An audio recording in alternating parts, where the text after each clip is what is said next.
Fatehpur Samajwadi party Congress गठबंधन के प्रत्याशी नरेश उत्तम घोषित हो गए हैं। ये बात खुद प्रदेश अध्यक्ष नरेश उत्तम मीडिया से रूबरू होते हुए बताई। उन्होंने कहा कि बड़ी संख्या में आज कार्यकर्ता समाजवादी पार्टी कार्यालय पहुंचे थे। आज उनको नामांकन पत्र दाखिल भी करना था, लेकिन किन्हीं कारणों से आज वो नामांकन पत्र दाखिल नहीं कर पाए। इस दौरान बड़ी संख्या में समाजवादी पार्टी कार्यालय में कार्यकर्ता भी मौजूद रहे। उनके सामने उन्होंने मंच से संबोधन भी किया। उसके बाद सीधे मीडिया से रूबरू हुए और कहा कि समाजवादी पार्टी, कांग्रेस, आम आदमी पार्टी, इंडिया गठबंधन के वो फतेहपुर के लोकसभा के प्रत्याशी हैं और इस बार वो बेरोजगारी, महंगाई को मुद्दा बनाए हैं और इन मुद्दों को लेकर जनता सीधे चुनाव मैदान में उतरेगी और उनकी बड़ी जीत होगी। ये बात उन्होंने सीधे मीडिया के सामने कही। हालांकि उनके टिकट को लेकर लगातार चर्चाओं का बाजार गर्म रहा और कयास लगाए जा रहे थे कि टिकट किसका होगा। तमाम दावेदार भी सामने निकल करके आ रहे थे और बड़ी संख्या में कार्यकर्ता भी आज पहुंचे थे समाजवादी पार्टी कार्यालय। लेकिन आज नामांकन ना होने के चलते तमाम लोग मायूस भी हुए। लेकिन मीडिया से रूबरू होकर सीधे सपा के जिलाध्यक्ष सुरेंद्र प्रताप सिंह ने बताया कि इन कारणों से आज नामांकन नहीं हुआ, कल नामांकन हो करवाएंगे। आइए जानते हैं क्या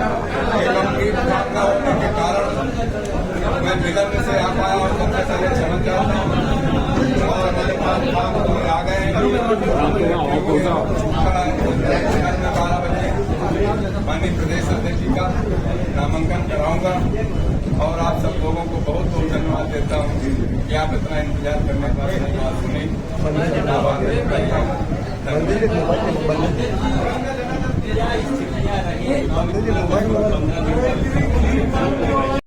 परेशान है समाजवादी पार्टी जो गठबंधन में इंडिया गठबंधन चुनाव जिताकर हिंदुस्तान में इंडिया गठबंधन की सरकार बनाने की जनता उत्सुक है। उसी का नतीजा है कि कल हम लोगों ने एक टेलीफोन के बुलावे पर आपने समाजवादी पार्टी के नौजवानों को, कार्यकर्ताओं को, बूथ प्रभारी को, सेक्टर प्रभारी को, जौन प्रभारी की ताकत को दिखाने का काम किया है और उन्हीं के दम पर हम फतेहपुर की सीट पुनः फिर कहते हैं फतेह करेंगे। यहाँ कोई हैट्रिक नहीं लगा पाया, ना हैट्रिक लगाने देंगे।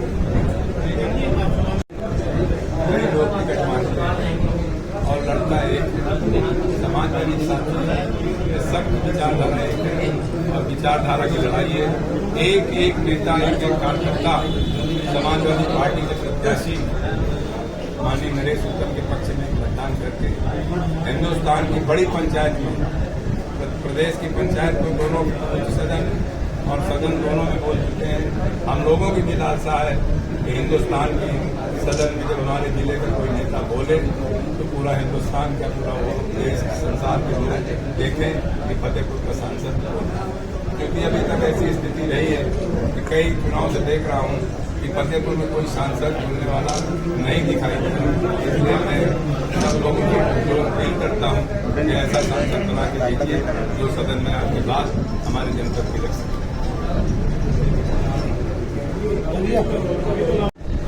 सर्वप्रथम मैं समाजवादी पार्टी के राष्ट्रीय अध्यक्ष श्री अखिलेश यादव धन्यवाद करता हूँ।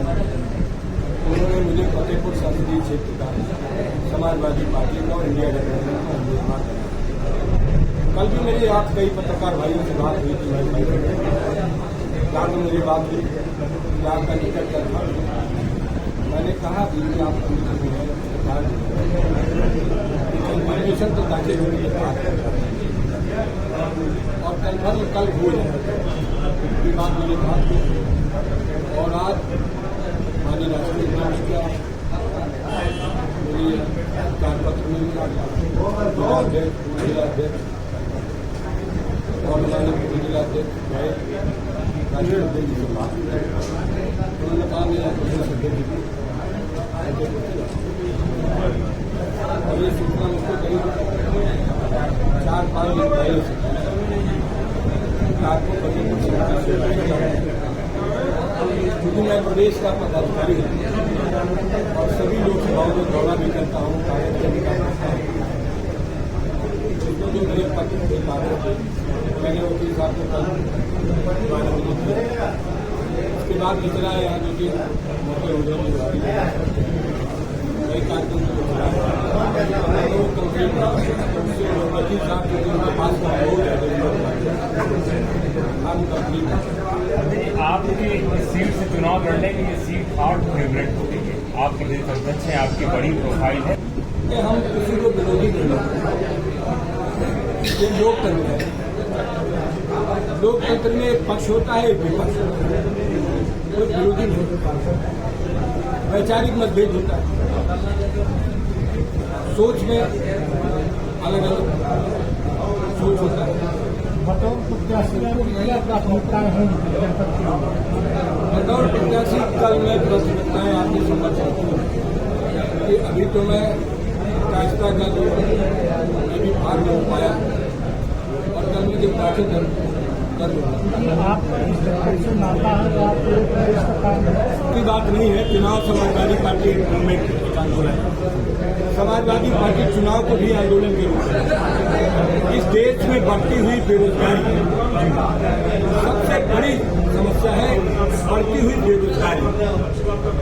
और दूसरी सबसे बड़ी समस्या है इस देश में किसानों के साथ अन्याय, किसानों की फसलों की लूट और इस देश के अंदर बढ़ती हुई महंगाई और इस देश के अंदर जो करप्शन भ्रष्टाचार, उस भ्रष्टाचार पर अंकुश लगा और इस देश के अंदर सामाजिक समरसता को कायम करना, सामाजिक विषमता को समाप्त करना, इस देश के अंदर आर्थिक विषमता को पर रोक लगे, जो आर्थिक गैर बराबरी है उसको कम करना। डॉक्टर राम मनोहर लोहिया, मुलायम सिंह यादव जी के सिद्धांत पर, उनकी कही हुई बातों के आधार पर कि हमारे देश में आर्थिक विषमता लगातार बढ़ रही है।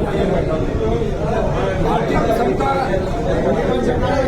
ज्यादा होने से एक वर्ग बहुत गरीब और एक लोग बहुत अमीर, इससे इस देश का लोकतंत्र अच्छा नहीं होता। लोकतंत्र में नैतिकता होती है, लोकतंत्र में संहिता होती है और लोकतंत्र सबके सद्भाव से चलता है। लेकिन आज की स्थिति कुछ दूसरी है। इस देश में आर्थिक गैर बराबरी बहुत बढ़ रही है। आप सभी पत्रकार लोग हैं, जानकार लोग हैं, आप भी डाटा देते हैं। हम लोग उन्हीं पत्रकार भाइयों के लेखों से, उनके वक्तव्यों से सीखते हैं, सारे आंकड़े देते हैं कि हमारे देश के अंदर चंद उद्योगपतियों का 15 लाख करोड़, चंद उद्योगपतियों का 15 लाख करोड़ रुपया माफ किया और इस देश के अंदर सबसे ज्यादा किसान, उन किसानों का कर्जा नहीं माफ किया। समाजवादी पार्टी इंडिया गठबंधन जीत कर जाएगा तो इस देश के किसानों का कर्जा माफ और इस देश के अंदर बेरोजगारी पर लगाम लगेगा। बीजेपी के आने के बाद सारा नौकरी प्राइवेटाइजेशन होगा, निजीकरण पर, निजी संस्थाओं, इस देश के बड़े बड़े सरकारी जितने भी सरकारी संस्थान हैं उनको भारतीय जनता पार्टी लगातार बेइज्जती कर रही है, जो इस देश के लोकतंत्र के लिए बहुत घातक है। सरकार होती है गरीब के काम के लिए, कमजोर के काम के लिए, लेकिन श्रम की लूट बचाने के लिए। इस देश के अंदर श्रम की लूट पूंजीवाद से, इस देश के अंदर श्रम की लूट निजी संस्थानों से होती है।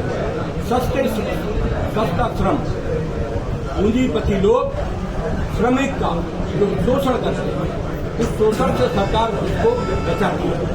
समाजवादी पार्टी का मानना है कि सरकारी तंत्र को मजबूत करके ईमानदारी से अगर चलाया जाए तो शोषण बचेगा।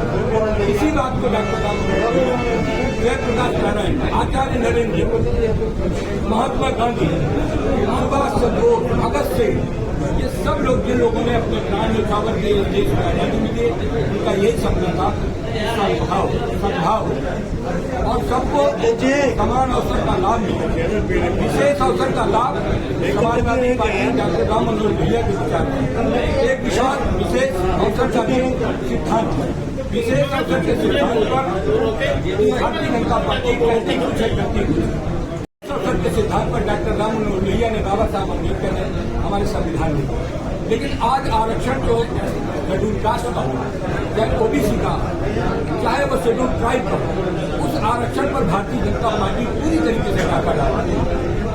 विशेष अवसर का सिद्धांत को समाप्त करना, पूंजीवाद को बढ़ाना, लोकतंत्र की कमजोरी, उस लोकतंत्र की मजबूती के लिए समाजवादी पार्टी संघर्ष करती है, सदन से लेकर सदन तक।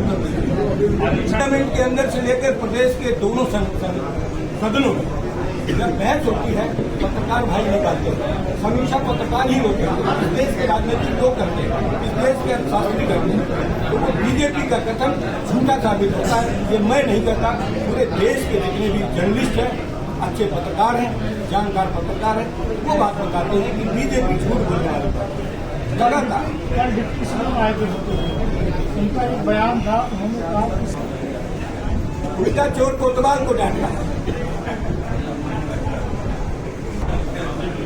नैतिक बातों पर काम न करना, जनता को गुमराह करना, बड़े पदों पर संविधान की कसम खाना, यही साबित करता है।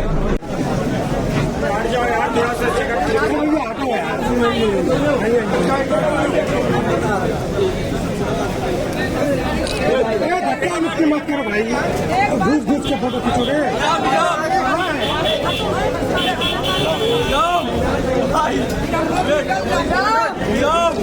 अरे